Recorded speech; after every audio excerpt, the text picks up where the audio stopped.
Good morning class. तो आज के पहले इंपॉर्टेंट टॉपिक में आप लोगों का स्वागत है। तो ये हमारा 11 चैप्टर है। इसके पहले हम आईएसपी के देख लेते हैं। हिंदी हिंदी यूनान, शक, पल्लव और कुषाण। कुषाण में हम लोग देखे Kujula Kadphises, Bhim Kadphises, sir Kanishka Kanishka. उसके बाद जो उसके वंशज आए, उसके बाद जो कुषाण वंश था उसी का सामंत कौन था? गुप्त, श्रीगुप्त। श्रीगुप्त ये उन्होंने अपने नाम पर गुप्त वंश का स्थापना किया। किस वंश का स्थापना किया? गुप्त वंश का स्थापना किया। ठीक है, तो हम लोग उधर देख लिए कुषाण कनिष्क तक देख लिए कुषाण वंश का। उसके बाद हम लोग अभी गुप्त वंश देखेंगे सामंत। गुप्त वंश के जो गुप्त वंश जो थे इसके कुषाण वंश जो था उसका सामंत कौन था? श्रीगुप्त, ये सामंत था। ठीक है, और जो गुप्त वंश था, गुप्त वंश जो थे किस जाति के थे? वैश्य जाति के थे। किस जाति के थे? वैश्य थे। और राजधानी इसका कहाँ था? कौशाम्बी यूपी था। इसका राजधानी कहाँ था? कौशाम्बी यूपी। कौशाम्बी यूपी। इसका जो उपासक था वो भगवान विष्णु के उपासक रहते थे। भगवान विष्णु को मानते थे ये लोग। क्या थे? भगवान विष्णु को मानते थे। और ये संस्थापक किसके थे? श्रीगुप्त। इसके संस्थापक, गुप्त वंश का संस्थापक कौन था? श्रीगुप्त हो गया। अब आते हैं टॉपिक पर। ठीक है, ये मैंने पढ़े देखे जाति वैश्य, राजधानी जो श्रीगुप्त बना कौन है? कौशाम्बी बना है।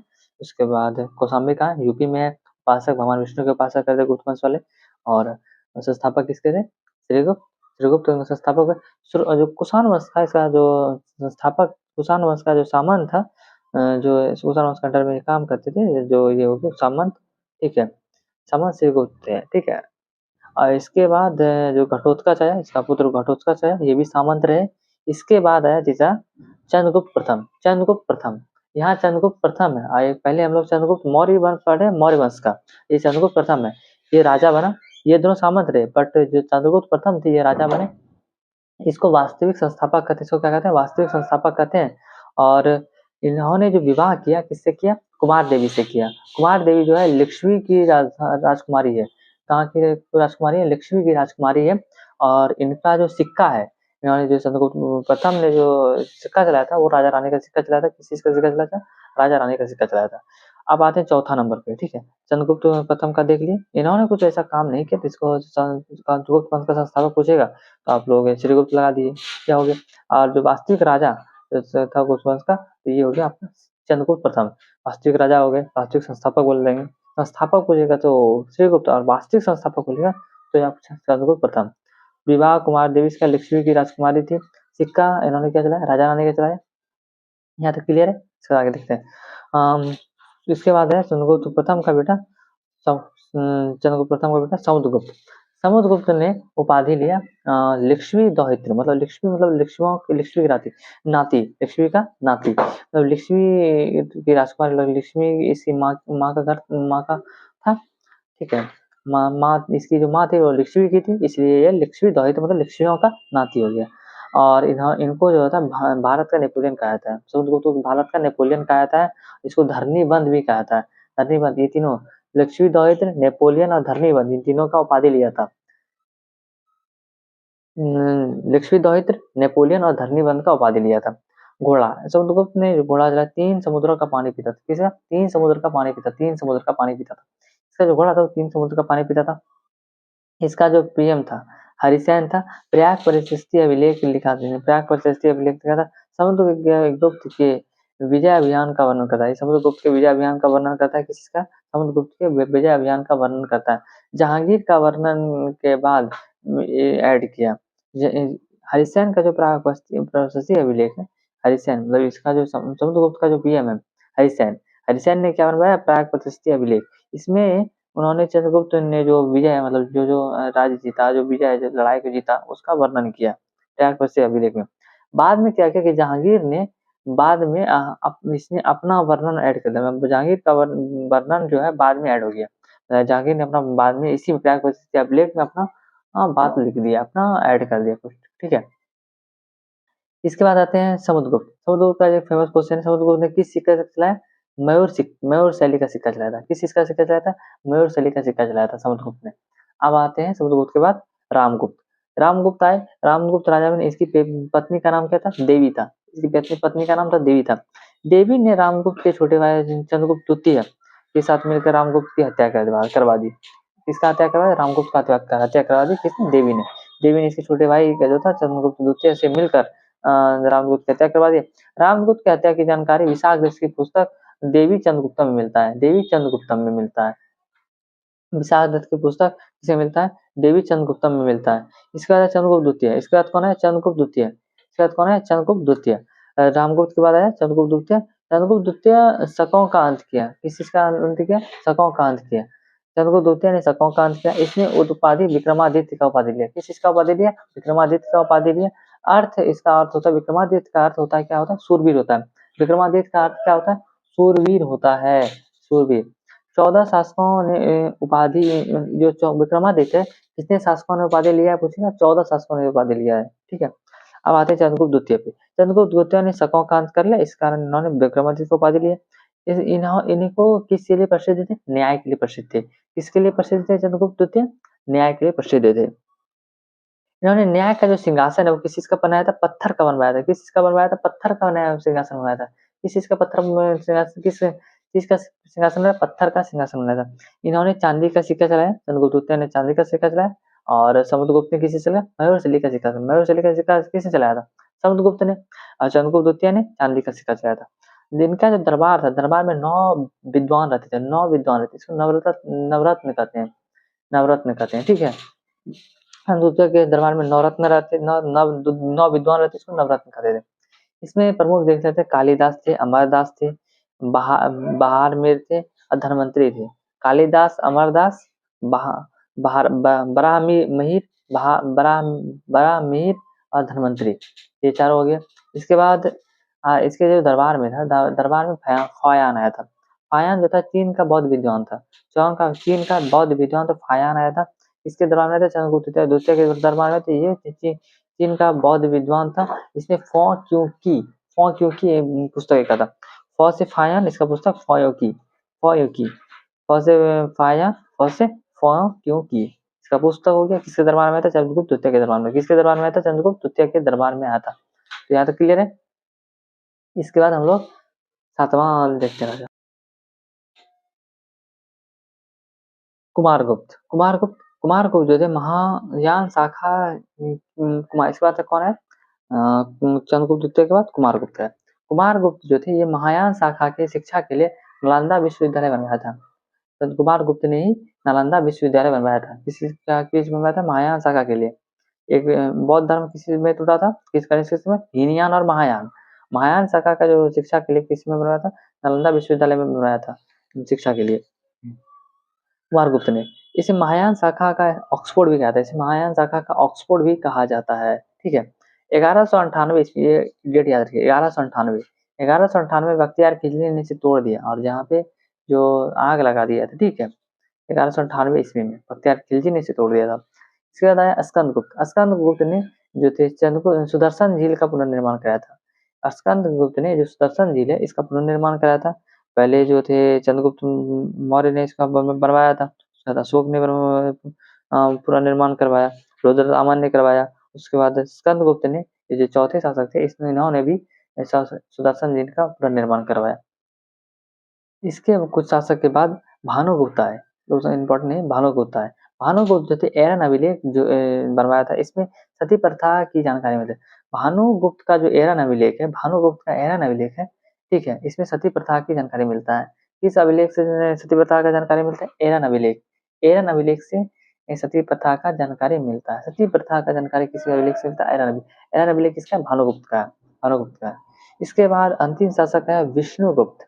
इसका अंतिम शासक कौन है? विष्णुगुप्त। धीरे धीरे से समुद्रगुप्त, स्कंदगुप्त के बाद सब धीरे-धीरे कमजोर होते गए। ठीक है। और इस कमजोर होने का मेन कारण था हुंड का आक्रमण। हुंडों का आक्रमण था। ठीक है। इससे क्या हुआ? राज्य छोटा होते गया। कुछ वंश का जो विनाश का कारण था वो हुंडों का आक्रमण था। किस चीज का था? हुंडों का आक्रमण था। ठीक है।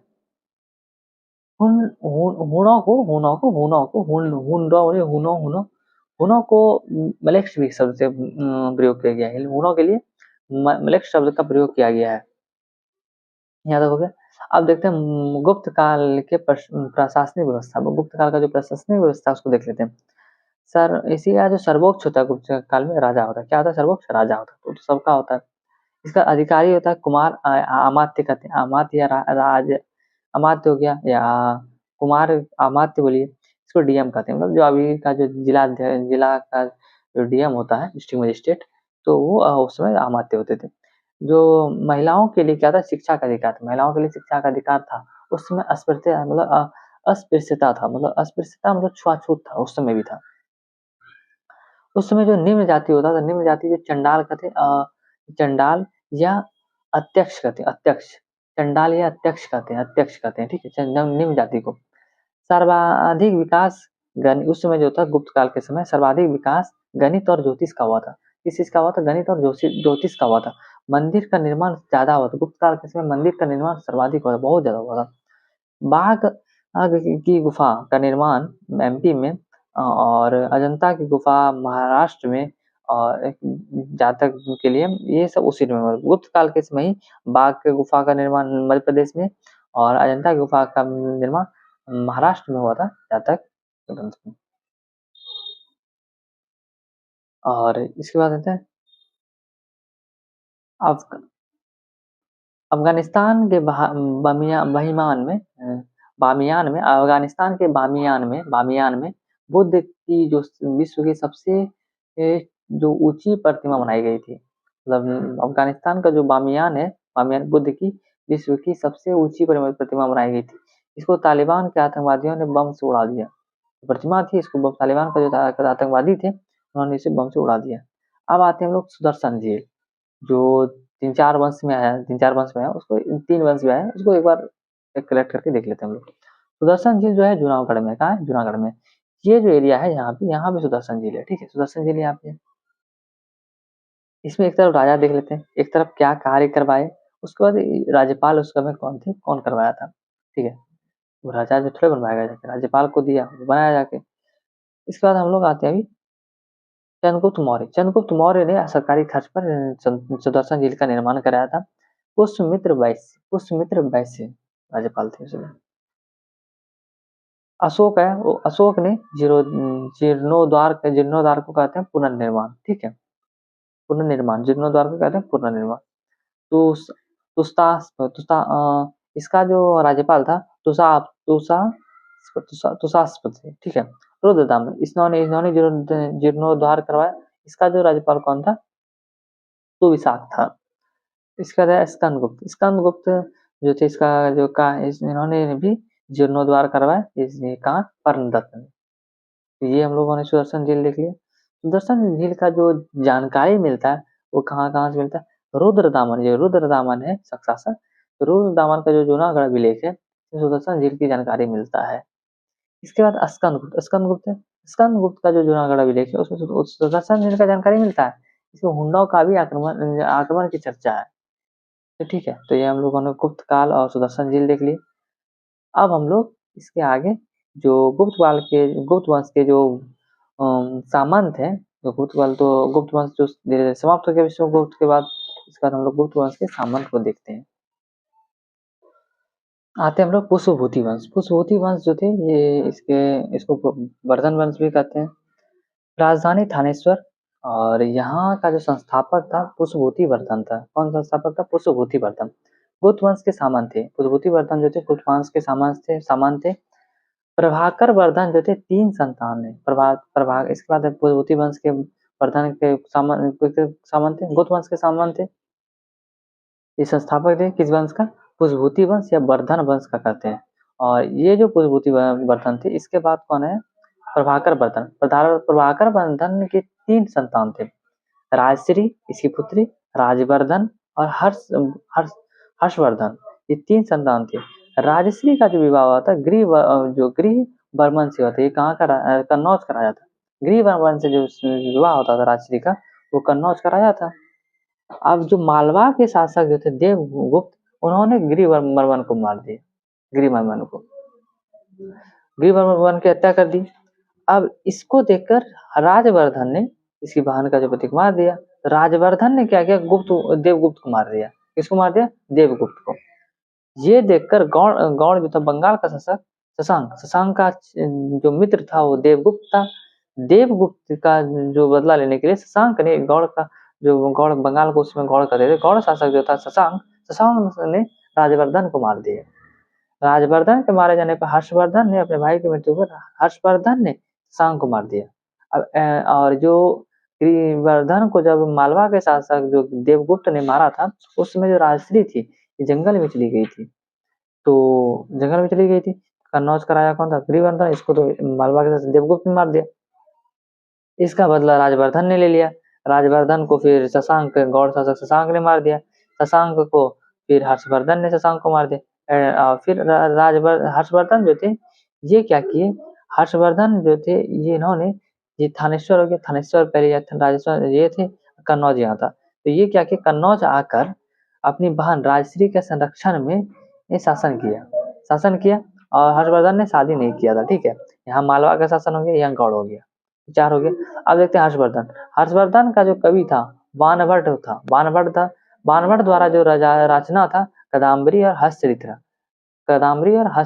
था। हर्षवर्धन का जो कवि बाणभट्ट द्वारा जो रचना था कादम्बरी और हस्तचरित्र था। हर्षवर्धन जो था पुलकेशिन द्वितीय पर आक्रमण किया। जो हर्षवर्धन था, हर्षवर्धन ने आक्रमण किस पे किया? पुलकेशिन द्वितीय पर आक्रमण। पुलकेशिन द्वितीय पर आक्रमण किया। इस पुलकेशिन द्वितीय को हम लोग बाद में पढ़ेंगे डिटेल में। पुलकेशिन द्वितीय जो थे, पुलकेशिन द्वितीय पे ये नर्मदा नदी है, यहाँ पे जो नर्मदा नदी है और ये यहाँ से ये आए थे, ठीक है। विंध्याचल पर्वत और सतपुड़ा का पर्वत को पार करते हुए पुलकेशिन द्वितीय पर आक्रमण किया। पुलकेशिन द्वितीय ने हर्षवर्धन को हरा दिया। पुलकेशिन द्वितीय ने हर्षवर्धन को हरा दिया। पुलकेशिन द्वितीय पर आक्रमण किया किंतु खुद हार गया। हर्षवर्धन ने पुलकेशिन द्वितीय आक्रमण किया किंतु हार गया। इसका जो जानकारी मिलता है, पुलकेशिन द्वितीय ने जो हर्षवर्धन को हराया था, इसका जानकारी ऐहोर अभिलेख हर्षवर्धन को पराजित किया। ऐहोर अभिलेख जो है पुलकेशिन द्वितीय का जो ऐहोर अभिलेख है, इसे पुलकेशिन द्वितीय का ऐहोर अभिलेख है। इसमें हर्षवर्धन को जो पराजय किया है उसकी चर्चा है, ठीक है। हर्षवर्धन द्वारा जो रचना है, इन्होंने भी अच्छे कवि थे, तो इन्होंने रचना नाग नंद का किया, रत्नावली का किया। अब प्रियदर्शिक का किस चीज का रचना किया, किन किन का? नागनंद, रत्नावली, अप्रियदर्शिक का किया। उपाधि क्या था? शिलादित्य। इसका उपाधि क्या था? शिलादित्य था। भारत का अंतिम हिंदू सम्राट था। हर्षवर्धन कौन था? भारत का अंतिम हिंदू सम्राट था। हर्षवर्धन कौन था? भारत का अंतिम हिंदू सम्राट था। हर्षवर्धन के समय ह्वेनसांग थे। हर्षवर्धन कौन थे? ह्वेनसांग। हर्षवर्धन के समय ह्वेनसांग जो था चीन से आए थे। ह्वेनसांग जो थे इनके हर्षवर्धन के समय आए थे। ह्वेनसांग का पुस्तक क्या है? सियुकी। ह्वेनसांग के ह्वेनसांग का जो पुस्तक था सियुकी था, ठीक है। इन्होंने जो हर्षवर्धन ह्वेनसांग का जो उपाधि था यात्रियों का राजकुमार, बहुत ज्यादा ट्रैवलिंग करते थे, यात्रियों का राजकुमार। इसको नीति पंडित भी कहते हैं। इसको क्या कहते हैं? नीति पंडित भी कहते हैं, शाक्य मुनि भी कहते हैं। उपाधि क्या कहता है? यात्रियों का राजकुमार, नीति पंडित, शाक्य मुनि, ये हो गया। इसका ह्वेनसांग जो था नालंदा विश्वविद्यालय जो वाइस चांसलर शीलभद्र थे, जो जिस समय ह्वेनसांग आए थे उस समय नालंदा विश्वविद्यालय का जो वाइस चांसलर था, कौन था? वाइस चांसलर कुलाधिपति, वाइस चांसलर क्या कहते हैं? कुलाधिपति कौन थे? शीलभद्र थे। ये स्टूडेंट बनकर, मतलब छात्र बन के आए और बाद में क्या हुआ? टीचर बन गए।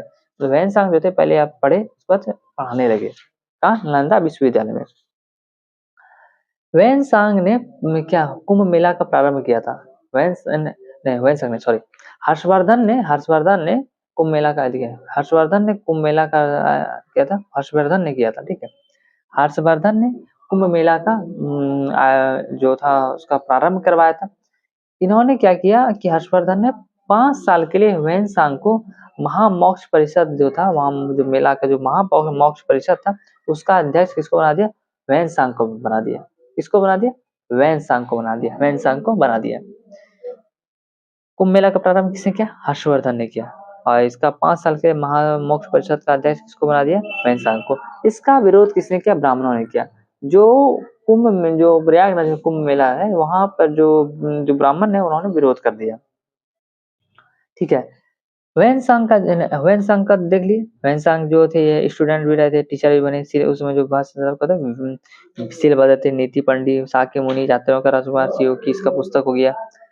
वेन्स का ये देख लिए। अब आते हैं हम लोग हर्षवर्धन पे। हर्षवर्धन का इधर देख लिया हम लोग। उपाधि शिलादित्य हो गया, भारत का अंतिम सम्राट होगा, कुंभ मेला का प्रारंभ करवा किया था, और कवि बाणभट्ट के द्वारा रचना कादम्बरी और राजचरित पुलकेशिन द्वितीय से खुद हार गए, और रचना नागनंद रत्नावली प्रियदर्शी। हर्षवर्धन जो था, इसका जो मृत्यु हो गया, कब हो गया? इनकी मृत्यु जो था 447 ईस्वी में हो गया। हर्षवर्धन का जो मृत्यु हो गया, कब हो गया? 447 ईस्वी में हो गया। हर्षवर्धन की मृत्यु कब हुआ? 447 ईस्वी में हो गया। अब आगे देखते हैं हम लोग। हर्षवर्धन की मृत्यु के बाद, हर्षवर्धन जो मर गया, मरने के बाद कन्नौज खाली हो गया। कन्नौज में कोई शासक ही नहीं बचा, क्योंकि शादी नहीं किया, इसका कोई इसका जो कोई वंशज ही नहीं रहा, तो ये हर्षवर्धन क्या हुआ? जो कन्नौज खाली हो, कन्नौज हर्षवर्धन के मृत्यु के समय ही मृत्यु के बाद बात क्या हुआ? प्रतिहार वंशों ने, राष्ट्रकूट वंशों ने और पाल वंशों, तीनों ने कन्नौज पर अधिकार करना चाहा। तीनों ने आक्रमण किया। प्रतिहार ने भी किया, राष्ट्रकूट ने भी किया और पाल ने। तो किस तीनों ने क्या? कन्नौज को हम लोग मिला लेंगे हर्षवर्धन की मृत्यु के बाद। और जो अंत में क्या हुआ? हर्षवर्धन की मृत्यु के बाद कन्नौज पर यशोवर्मन का अधिकार हुआ, शासन हुआ। अंततः जीतने के बाद कभी ये आगे बढ़ जाते, कभी ये। अंततः जो था यशोवर्मन का जो शासन, इसको बाद में डिटेल में हम लोग पढ़ेंगे। हर्षवर्धन की मृत्यु के बाद कन्नौज पर जो यशोवर्मन का शासन हुआ था, यहाँ तक आप लोग देख लीजिए। और इसके जो मृत्यु के बाद क्या हुआ? कासिम ने पहले आक्रमण किया, उसके बाद गजनवी आया, फिर गौरी आया, फिर गौरी के साथ ऐबक आया था। पहले कौन आया था? कासिम आया था, उसका गजनवी आया, फिर गौरी आया था, गौरी के साथ ऐबक आया था। तो ये हम लोगों ने यहाँ तक हम लोग देख लिए उत्तर भारत। अब हम लोग दक्षिण भारत की ओर चलते हैं। नेक्स्ट वीडियो हम लोग दक्षिण भारत देखेंगे। तो आज के लिए यहाँ तक हम लोग देख लेते हैं। हम लोग आज गुप्त वंश देख लिए, पुष्यभूति वंश और वर्धन वंश भी देख लिए। पुष्यभूति वंश को वर्धन वंश कहते हैं दोनों। आज गुप्त वंश और पुष्यभूति वंश देख लिए। इसका हम लोग नेक्स्ट जो वीडियो हमारा होगा, ठीक है, उसमें हम लोग किस चीज को देखेंगे? दक्षिण भारत को देखेंगे। तो चलिए, थैंक्स फॉर वॉचिंग। जय हिंद।